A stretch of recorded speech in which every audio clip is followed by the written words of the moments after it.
Hello everyone, this is Sanjeet Singh and welcome to you on the platform of the DIT British English। दोस्तों, आज एक सबसे बड़ी समस्या जो हमारे साथ होती है, जिसको लेकर के मैं आज आपके सामने आया हूँ, और वो ये समस्या है कि हम तो स्पीच देते हैं, हम तो अपनी बातों को लोगों के सामने रखते हैं, लेकिन लोग मेरे तरफ मोटिवेट नहीं होते हैं। जो मैं कहना चाहता हूँ वो लोग समझ नहीं पाते हैं, मैं जो बताना चाहता हूँ उसको वो अंडरस्टैंड नहीं कर पाते हैं। ऐसी बहुत सारे क्वेश्चंस हैं जिसका आज मैं आपको जवाब देने जा रहा हूँ इस वीडियो के ज़रिए, जिससे आप किसी भी पर्सन को आप मोटिवेट कर सकते हैं। जब आप किसी से बात करेंगे तो आपको पता चलेगा कि अगर मैं जो टेक्निक बता रहा हूँ वो टेक्निक के ज़रिए अगर आप करते हैं, ये टेक्निक अगर नहीं काम की तो फिर आप बताइएगा। और अगर मेरी इस टेक्निक को अगर आप यूज़ करते हैं while you are just talking with anyone या एड्रेसिंग समवन, तो डेफिनेटली आपका ये टेक्निक जो है वो बहुत ही हेल्पफुल होगा और आपको रिजल्ट मिलना स्टार्ट हो जाएगी। ये सारे क्वेश्चंस का जवाब देने के लिए आपको अंत तक बनी रहनी होगी। अगर आप अंत तक बने रहे होंगे तभी जाकर के मैं आपको वो सारी बातें बता पाऊँगा और आपको पता चलेगा कि जब आप किसी से बात करते हैं as a trainer, as a teacher, as a senior person, और आप जब अपने ऑडियंस को, अपने कोलीग्स को मोटिवेट करते हैं तो डेफिनेटली आपको वो रिजल्ट सामने आएगी and you will feel like that. तो आज मैं इन सारे चीज़ों को लेकर के मैं आपसे डिस्कस करना चाहता हूँ, बट बिफोर डिस्कसिंग मैं आप सभी को ये सजेस्ट जरूर करूँगा कि आप इस वीडियो को सब्सक्राइब कर लें, ताकि जब भी हमारी कोई वीडियो आपको मिले तो वो टाइम पर मिले, सो that you can just do better and you can just get knowledge about that thing by which you are just by which you can just do something and you can just feel we can just feel free from each and everything। तो इन सारी चीज़ों को लेकर के discuss करेंगे। तो दोस्तों, आज की हमारी टॉपिक है कि एक अच्छा स्पीकर कैसे बने, कैसे हम अपने आप को बोले ताकि लोग हमारे ऊपर अट्रैक्ट हो जाए।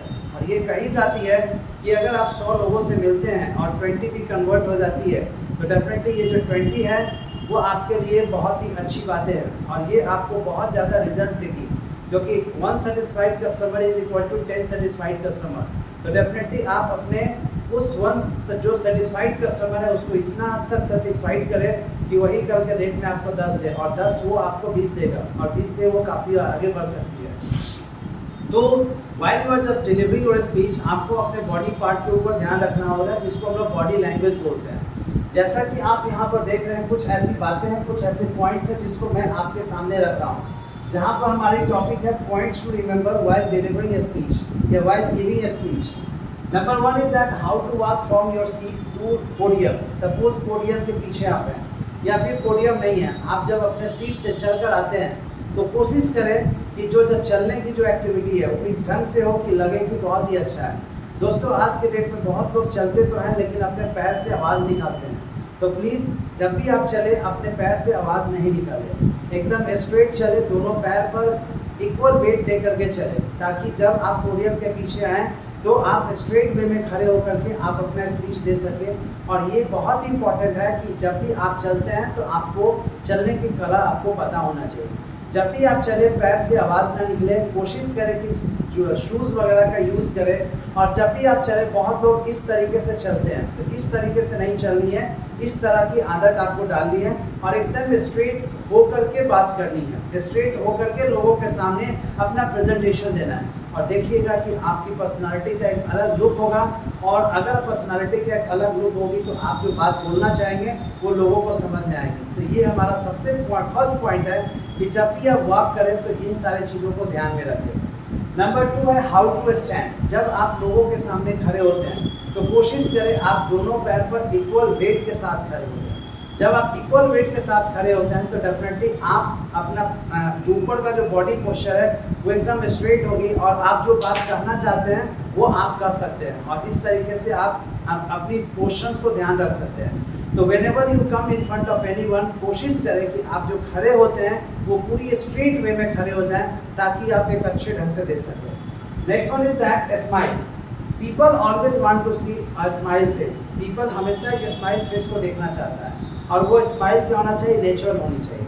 If you just smile in front of anyone, then definitely आगे से भी एक स्माइल फेस मिलेगी और वो नेचुरल मिलेगी, और ये एक पॉजिटिव वाइब्स छोड़ता है। तो कोशिश करें कि जब भी आप किसी के सामने आते हैं तो there should be a smile on your face, ताकि वो लोग आपकी बातों से अट्रैक्ट हो जाएं और आपकी बात जो कहना चाहते हैं वो लोगों को समझ में आ जाए, क्योंकि एक स्माइल फेस हमेशा एक पॉजिटिव वाइब्स को देता है और जिसके जरिए आप बोल सकते हैं।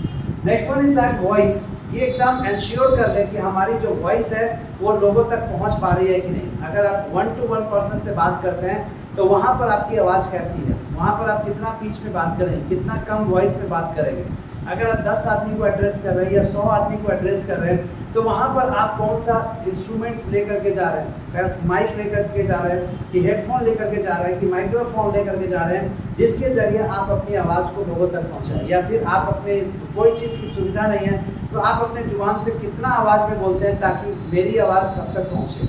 तो वॉइस होना बहुत ही ज़रूरी है। अगर आपकी वॉइस कम है, बहुत ही स्लो बोलते हैं, बहुत ही धीरे बोलते हैं, तो मैं ये रिक्वेस्ट करूंगा कि आप अपनी आवाज़ को बोल्ड कर लें, क्योंकि एक कॉन्फिडेंट बंदा ही बोल्ड आवाज़ में बात कर सकता है। तो बी कॉन्फिडेंट पर्सन एंड आप अपनी वॉइस को एकदम बोल्ड बनाएं ताकि आप अपनी बातों को लोगों के सामने प्रेजेंट कर सकें और जो लोग भी सुन रहे हैं वो आपकी बातों पर ध्यान दें और आपकी आवाज़ उस तक पहुँचनी चाहिए। Next one is that eye contact. दोस्तों मैं आपको बता दूँ कि eye contact plays an important role while you are just delivering your speech. आप अपने ऑडियंस को हिलने ना दें और इसका सबसे आसान तरीका है कि जब भी आप बोलते हैं या जब भी किसी से बातें करते हैं प्लीज़ आप अपनी नज़र लोगों के से नज़र मिला करके बात करें। अगर आप आई कांटेक्ट में बात करते हैं, आप नज़र से नज़र मिला करके बात करते हैं, तो जो आपके ऑडियंस सुन रहे हैं वो हिल नहीं सकता है, वो आपके बातों को सुनने के लिए विवश होगा और जब वो सुनेगा, जब वो समझेगा तो डेफिनेटली वो रिजल्ट भी आएगी। तो ये एकदम कोशिश करें कि आप जब भी आप किसी के सामने आते हैं तो आप सबसे नज़र मिला करके बात करें, किसी एक पर नज़र नहीं डालनी है, ठीक है, ताकि वो सफोकेशन फील करे। आपको अपना ये दिमाग में रखना है कि जितने लोग हैं आपकी नज़र जो है सारे पर रोटेट होते चलेगा। आई कांटेक्ट होना बहुत ही जरूरी है। अगर आप नज़र छुड़ाते हैं it means that you are not confident person या you are telling a lie, जिसके कारण आप ये दो काम कर रहे हैं। इसलिए बेहतर है कि आप जब भी बात करो, जब भी आप किसी से मिलते हो तो नज़र से नज़र मिला करके हमें बात करनी है, वो भी कॉन्फिडेंटली कर। उसके बाद आपका हो गया hand movement. Hand movement means हो गई कि जब भी आप बोलते हैं तो कोशिश करो कि एकदम अपनी हैंड, जैसे मेरी हैंड जो नेचुरली काम कर रही है तो उस तरीके से आपकी हैंड भी नेचुरल काम करना चाहिए। क्योंकि होता क्या है कि जब हम लोग स्पीच देना स्टार्ट करते हैं तो हम लोग अपने हैंड को एकदम स्ट्रक कर लेते हैं, एकदम वो कह सकते हैं साइलेंट मोड में चली जाती है। Please don't do like that. अगर आप में कॉन्फिडेंस है तो डेफिनेटली आपकी हैंड मूव करेगी। अगर मूव करती है तो डेफिनेटली ये साबित होती है कि how much confident you are. तो ये हमारा हैंड मूवमेंट हो गई। Then after greeting, India is known as for its greeting. ये तो हम सभी को पता है कि when corona period was there, then वहाँ पर भी हम लोग अपने ग्रीटिंग्स पार्ट के जरिए ही पूरे वर्ल्ड में जाने गए, जहाँ पर हमने ये सिखाया कि सबको नमस्ते बोल रहा है। और नमस्ते इज़ द वर्ड जिसके जरिए हम अपने डिस्टेंस को भी मेकअप करके रख सकते थे और हैंड कांटेक्ट में भी नहीं आते थे। तो लाइक दैट हम लोग बचपन से सीखते आ रहे हैं कि whenever we meet, whenever we deliver, then हमें good morning, good afternoon, good evening से ही डिनोट करना चाहिए। इससे लोगों को एक कर्टसी मिलती है, उससे लोगों को एक रिस्पेक्ट मिलता है कि जिस बंदे ने स्पीच देना स्टार्ट किया उसने मेरा कम से कम आदर किया। बस करना कुछ नहीं है, good morning, good afternoon, good evening बोलना है। जैसे आप देखते हैं कि सुनते भी हैं कि स्वामी विवेकानंद जी जब कोलंबो में गए थे, अपना भाषण दिए थे, तो मेरे प्यारे भाइयों और बहनों, जैसे ही ये बात बोले सभी लोगों ने खड़ा होकर के ताली बजाने लगे। तो ग्रीटिंग बहुत इंपॉर्टेंट रोल अदा करता है और ये साबित करता है कि you are different from others. तो हमेशा आप कोशिश करो कि ग्रीटिंग पार्ट को एकदम बनाए रखें। Next one is that how to start. अब सबसे इम्पॉर्टेंट फैक्टर है कि ये जितनी भी मैंने बातें बताया, ये सारा का सारा बात डिपेंड करता है कि आप कैसे स्पीच को स्टार्ट करते हैं और कैसे आपका कंटेंट है, किस तरह से कंटेंट लेकर के चल रहे हैं। तो आप अपना स्पीच कैसे स्टार्ट करते हैं और ये स्पीच कैसे लोगों से डिफरेंट है, ये आपको दिखाना होगा। मीन्स आप अपनी स्पीच को कैसे साबित करेंगे कि I am different from others, my speech is different from others, the way of starting is different from other. ये चीज़ आपको दिखाना है, ये इसका आपको ध्यान रखना है। अनदर थिंग इज दैट आप जो भी कंटेंट बोल रहे हैं विद पॉइंट्स के साथ बताएं, पहले ही बता दीजिए। If you are talking about population, what is population, what are the reasons behind it, why is population increasing day by day, what are the consequences, is there any solution of population, and lastly I will tell you about the conclusion. तो ये सारी अगर आप बातें बोलते हैं तो definitely जो ऑडियंस आपके सुन रहे हैं वो आपके हेडलाइंस पर गौर करेंगे और वो सुनने के लिए बेताब रहेंगे कि आप ये सारे पॉइंट्स बोलने जा रहे हैं जिससे शायद उनका प्रॉब्लम सॉल्व हो जाए। तो whenever you are just saying, then please be careful that आपकी जो भी कंटेंट होगी वो पॉइंट्स के साथ होगा, ऐसे टाइप नहीं होगी, ऐसे टाइप हमको नहीं बोलना। Next one is that conclusion. Finally आप कहना क्या चाहते हैं? What is your conclusion? What do you want to say? जो भी आप बातें बोले वो पूरा पॉजिटिव पॉइंट्स के साथ बोले, यहाँ पर कोई नेगेटिव की बातें नहीं बोलना है। If you are talking about Muzaffarpur या if you are talking about India में लाख बुराइयां हैं, लेकिन we have to talk about only positive point, क्योंकि conclusion part is that part जहाँ पर सिर्फ पॉजिटिव बातें ही रखनी है। तो आप जब अंत में बोलते हैं तो आप फाइनली जो भी कंक्लूजन करना चाहेंगे वो पॉजिटिव में बोलना है। और दूसरी बात है, कंक्लूजन कम से कम आधे मिनट का होनी चाहिए। ये नहीं कि 2 लाइन बोलती है हो गया, नहीं, कम से कम 10-15 लाइन आपको बोलनी है कंक्लूजन पार्ट के जरिए। उसके बाद आपका जब सारी चीज़ स्पीच खत्म हो गई तो आप बोलेंगे it's all about population, it's all about Muzaffarpur. जिस टॉपिक पर आप बोल रहे हैं वो टॉपिक आपको यहाँ पर डालनी है। Then after thank you so much या thanks to listen my speech, ये बोलना बहुत ही जरूरी है कि आपका स्पीच लोगों ने सुना तो आपने एहसान नहीं किया, लोगों ने आपके ऊपर एहसान किया आपकी स्पीच को सुन करके। तो प्लीज़ ये चीज़ एकदम ध्यान रखें कि कोई भी काम आपके लिए कर दिया जाता है तो थैंक यू जरूर बोले।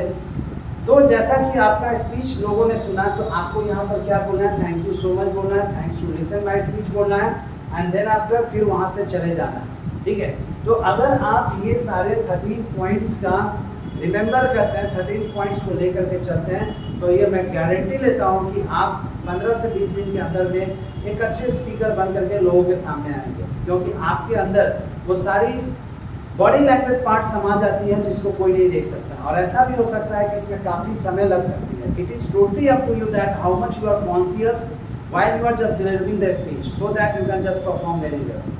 तो अगर आप इस टेक्निक का यूज़ करते हैं तो मैं ये गारंटी दे रहा हूँ कि आपकी स्पीच बहुत ही अच्छी होगी, आप जो बोलना चाहते हैं वो लोगों को पड़ेगा और आप मोटिवेट करने में भी सक्षम हो जाएंगे। तो आई होप दैट इस सेशन से आपको फ़ायदा मिली होगी।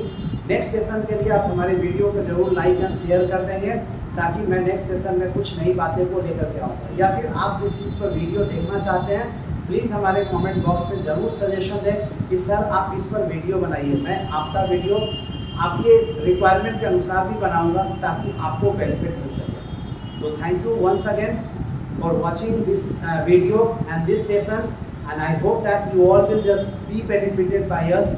So once again, thank you so much. Thank you.